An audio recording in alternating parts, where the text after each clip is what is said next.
Bonjour à tous, voilà, j'espère que vous allez bien encore et que vous vous portez bien avec la santé et tout ce qui va avec. Je prie que votre couple se sente en pleine santé aussi, que ces temps de confinement, ce temps où vous êtes dans le même endroit constamment ne soit pas un sujet de discorde ou de dispute comme certains, mais bien plutôt un moyen de retrouver une unité, une union que Dieu a prévue pour ses enfants.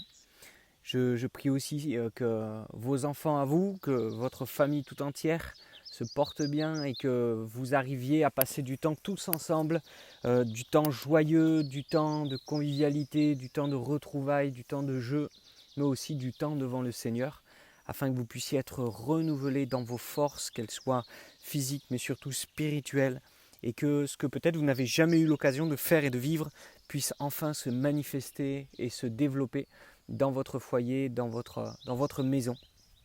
Voilà.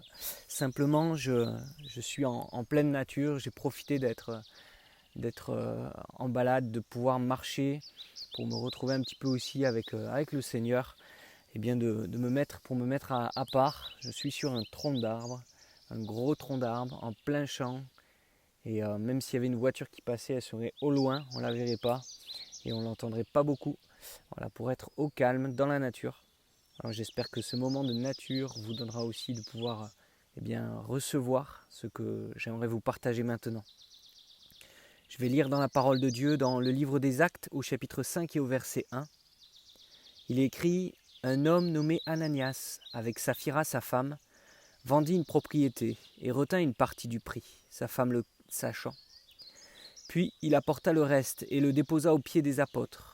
Pierre lui dit: Ananias, pourquoi Satan a-t-il rempli ton cœur, au point que tu mentes au Saint-Esprit et que tu aies retenu une partie du prix du champ? S'il n'eût pas été vendu, ne te restait-il pas? Et après qu'il ait été vendu, le prix n'était-il pas à ta disposition? Comment as-tu pu mettre en ton cœur un pareil dessein? Ce n'est pas à des hommes que tu as menti, mais à Dieu. Ananias, entendant ces paroles, tomba et expira. Une grande crainte saisit tous les auditeurs. Les jeunes gens, s'étant levés, l'enveloppèrent, l'emportèrent et l'ensevelirent. Environ 3 heures plus tard, sa femme entra sans savoir ce qui était arrivé. Pierre lui adressa la parole. « Dis-moi, est-ce à un tel prix que vous avez vendu le champ ?» ?»« Oui, répondit-elle, c'est à ce prix-là. » Alors Pierre lui dit: « Comment vous êtes-vous accordés pour tenter l'Esprit du Seigneur ? Voici, ceux qui ont enseveli ton mari sont à la porte, et ils t'emporteront. » Au même instant, elle tomba aux pieds de l'apôtre et expira. Les jeunes gens étant entrés la trouvèrent morte, ils l'emportèrent et l'ensevelirent auprès de son mari. Une grande crainte s'empara de toute l'assemblée et de tous ceux qui apprirent ces choses. Si j'ai pensé à ce texte, c'était dans un but bien particulier. On pourrait se poser la question, mais pourquoi Ananias et Saphira en sont arrivés à faire cette bêtise monumentale que de mentir et de se faire passer pour de beaux donateurs, là, de grands donateurs, et d'avoir triché sur le prix du champ? À quoi ça servait? Franchement, quand on lit ce texte, on se dit, mais pourquoi ils ont fait ça? Qu'est-ce qui a pu bien se passer dans leur cœur pour qu'un foyer soit détruit comme ça en quelques secondes, en quelques minutes, à cause d'une intention qui allait rien leur apporter de particulier? En plus, ils auraient pu faire sans, ils auraient pu garder, comme le dit Pierre, garder une part du prix du champ et donner qu'une partie. C'était pas grave, quoi. Franchement, quand j'ai lu ou quand j'ai entendu la première fois ce texte et cette histoire, je me suis dit, mais c'est quoi cette affaire? Qu'est-ce qui s'est passé dans leur cœur? Je crois qu'une partie de la réponse est dans Actes chapitre 4, versets 33 à 37. Donc juste avant ce qu'on vient de lire, mais dans le chapitre précédent.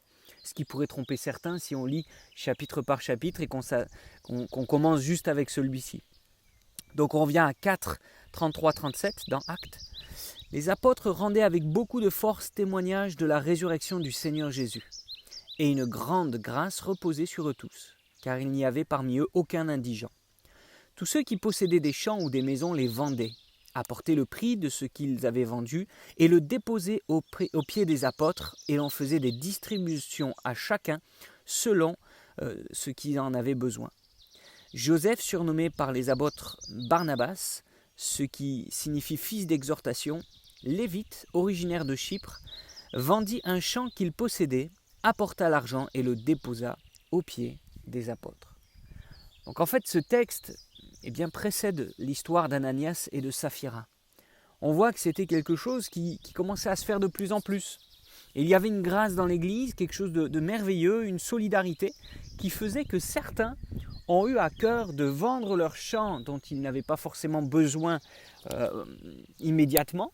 Ils le vendaient et ils prenaient l'argent, ils le déposaient aux pieds des apôtres et ils donnaient tout. Et j'imagine quand ça s'est passé, comment l'Église a dû être touchée par leur action, comment les personnes qui avaient des besoins étaient touchées, ont dû être touchées par cette générosité.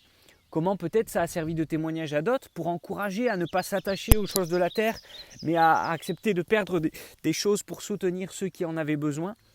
Bref, je crois que tout ça a dû faire du bruit, ça a dû se savoir. Et voilà que les uns les autres faisaient de même. Il y a eu plusieurs personnes qui l'ont fait et l'un d'eux, même son prénom est donné, c'est Barnabas, fils d'exhortation. Et je crois que c'est beau ça de voir dans ce texte que voilà, il y avait des gens qui avaient à cœur de donner et que cette solidarité allait jusqu'à ce que des gens vendent leur champ et donnent l'entier fruit pour le bien de ceux qui n'ont rien et qui étaient déposés et confiés aux apôtres pour qu'eux-mêmes se chargent de redistribuer tout ça. C'était une belle preuve d'amour pour les frères et sœurs, une belle preuve de confiance aussi envers le Seigneur Jésus-Christ et une preuve aussi de consécration. Je crois que c'était merveilleux et Ananias et Saphira sont tombés dans un piège qui pourrait être le nôtre. Ananias et Saphira se sont comparés aux autres. Et bien des fois dans notre vie, on a cette tendance à se comparer aux autres. Alors bien souvent, ça se traduit par le fait qu'on cherche à ressembler tellement aux autres, qu'on fait des choses ou qu'on vit d'une manière qui n'est pas du tout nous. On se trahit nous-mêmes, on trahit notre propre caractère, notre propre personnalité. Et du coup, ça se voit qu'on joue un cinéma pas possible. On fait semblant. Et ça se voit. Ça se voit parce qu'on a une attitude qui ne ressemble pas du tout à la nôtre. Et d'ailleurs, c'est inconfortable pour nous, puisque ce n'est pas ce que nous sommes nous. On cherche juste à refaire quelqu'un d'autre, à ressembler aux autres. Parce qu'on se compare, et finalement, ça dénote quoi ? Le fait qu'on ne s'aime pas vraiment nous-mêmes. Ou qu'on n'est pas vraiment qui on devrait être, on n'est pas à l'aise. On n'a pas encore trouvé un épanouissement personnel en Christ et une assurance personnelle de qui on est et du fait qu'on est aimé par Dieu tel que l'on est. Et on n'a peut-être pas encore découvert ce que Dieu veut faire de nous particulièrement. Alors on se met à imiter les autres. Et ça ne va pas du tout, ça dénote complètement avec qui nous sommes et ce pourquoi nous existons. Ananias et Saphira, eux, ils ont manifesté autre chose.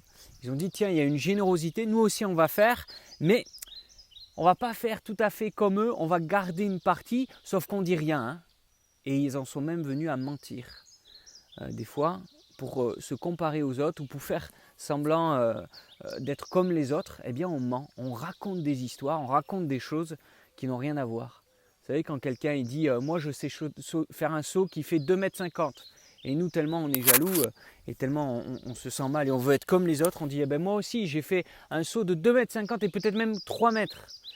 Et au final, en fait, le saut qu'on avait fait, c'était 50 cm. Et en fait, on tombe dans ce piège. Comme les autres ils font, nous aussi on doit faire pareil, on doit être comme eux et on doit surtout ne pas voir qu'on est différent.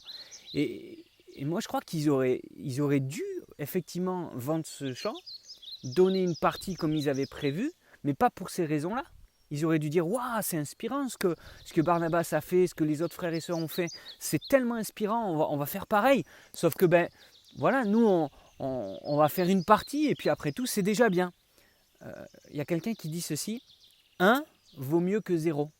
Et du moment qu'on fait quelque chose, du moment que ça correspond à ce que nous, on a à cœur et ce que Dieu nous met à cœur, c'est bien. Et commençons par ça. Et après tout, l'argent qu'ils avaient gardé après, s'ils avaient, dans un moment de relation avec le Seigneur, cette parole de Dieu qui dit « Allez plus loin encore, donnez encore plus », ils l'auraient fait. Dieu peut toujours nous parler après et on peut toujours continuer après à grandir en consécration et en générosité. Mais là, non, ils ont voulu faire semblant, ils ont menti. Et voilà. Et j'aimerais simplement nous rappeler ça. Ce texte de Psaume 139, verset 13, il est dit « C'est toi qui as formé mes reins. qui m'as tissé dans le sein de ma mère. Je te loue de ce que je suis une créature si merveilleuse. Tes œuvres sont admirables et mon âme le reconnaît bien. Ne cherchons pas à ressembler aux autres. Ne cherchons pas à faire comme les autres au point de devoir porter un masque, faire semblant ou devoir mentir pour faire croire qu'on a fait comme les autres, voire mieux que les autres. Non, soyons nous-mêmes. Et si on n'a pas la même générosité ou les mêmes possibilités d'être généreux, parce qu'on n'a pas tous les mêmes revenus, les mêmes choses, qui sait si Barnabas n'avait pas 10 autres champs à côté. On n'a pas à se comparer, il y en a qui donnent beaucoup, il y en a qui donnent peu, il y en a qui font beaucoup, il y en a qui font peu, il y en a qui parlent beaucoup, il y en a qui parlent peu. Peu importe, on n'a pas à se comparer. S'il y en a qui chantent plus juste que nous, eh bien, tant pis, tant mieux, je ne sais pas comment le dire, mais en tout cas, soyons nous-mêmes. Et avec les forces qu'on a, avec les biens qu'on a, avec la voix qu'on a, avec le courage qu'on a, etc., eh bien, faisons ce que Dieu nous donne de pouvoir faire. Dieu ne nous demandera jamais quelque chose qu'on ne peut pas faire. Dieu ne nous demandera jamais quelque chose qu'on n'a pas la force de faire. Après, c'est autre chose que Dieu nous demande quelque chose et qu'on ne le fasse pas. Mais c'est un autre débat. Je crois que là, Pierre est très clair. Il leur dit, vous auriez pu soit ne pas vendre le champ, et il n'y a aucun problème, soit le vendre et garder une prix, en donner une partie, garder une partie du prix et donner l'autre partie, et c'était très bien, c'était à vous d'en disposer, soit eh bien, de tout donner. C'est un choix personnel. Pas besoin de faire semblant, pas besoin de mourir. Et la chose qui a été grave pour ces personnes, pour cet homme, cette femme qui connaissait Dieu, qui avait probablement entendu parler de Jésus, qui avait accepté le pardon de ses péchés, c'est de s'être fait piéger par le diable. C'est clair, comment Satan a-t-il pu vous convaincre de faire ça? Comment Satan est-il rentré dans votre cœur? A-t-il pu vous influencer de cette manière-là? Rappelons-nous, Satan, c'est un orgueilleux. Satan, c'est un grand pécheur. Il veut faire pécher les autres. C'est le piège de l'orgueil. Et il veut vous faire croire que si vous n'êtes pas comme les autres, si vous ne faites pas autant que les autres ou plus que les autres, vous êtes moins que les autres. Alors il va vous faire mentir, vous faire tricher, vous faire plein de choses. Soyez vous-même. Et puis petite parenthèse pour les parents, ne demandons pas à nos enfants d'être comme les autres y sont. Aimons nos enfants pour ce qu'ils sont et ce qu'ils sont appelés à être. Et ne mettons pas la barre plus haut que ce qu'il de ce qui doit se faire. Soyons sages et aimons nos enfants pour ce qu'ils sont, avec les capacités qu'ils ont.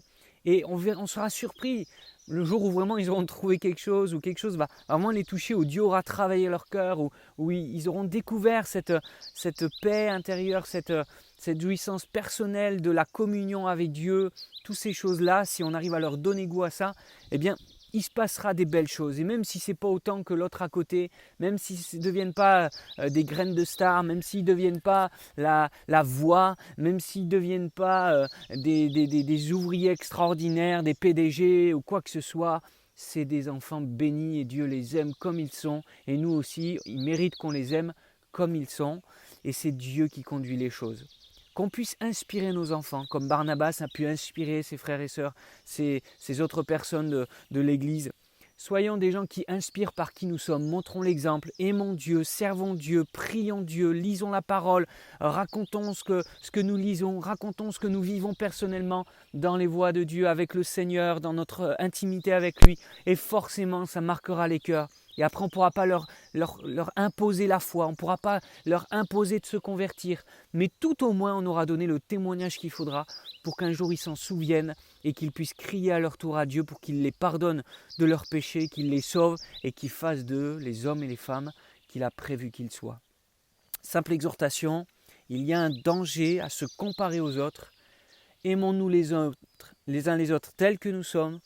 Aimons la vie que Dieu nous donne avec humilité. Ne cherchons pas à faire comme les autres. Faisons ce que Dieu nous met à cœur. Et peu importe la taille, la grandeur, les choses que nous faisons, peu importe, c'est entre nous et Dieu. Et si ça peut inspirer les autres, tant mieux. Et si ça reste caché entre nous et Dieu, tant mieux aussi. Tout est bien, tout est paisible. On aime le Seigneur nous aime et on avance. Et on lui fait confiance pour tous nos besoins. Voilà, j'espère que ce partage tout simple, cette réflexion que je fais dans la nature, sur un tronc, pourra aussi vous pousser à réfléchir et à trouver vous aussi les secrets que je n'aurais pas encore trouvés de ce texte et les choses qui peuvent vous édifier. Que Dieu vous bénisse, à demain pour le culte. Au revoir.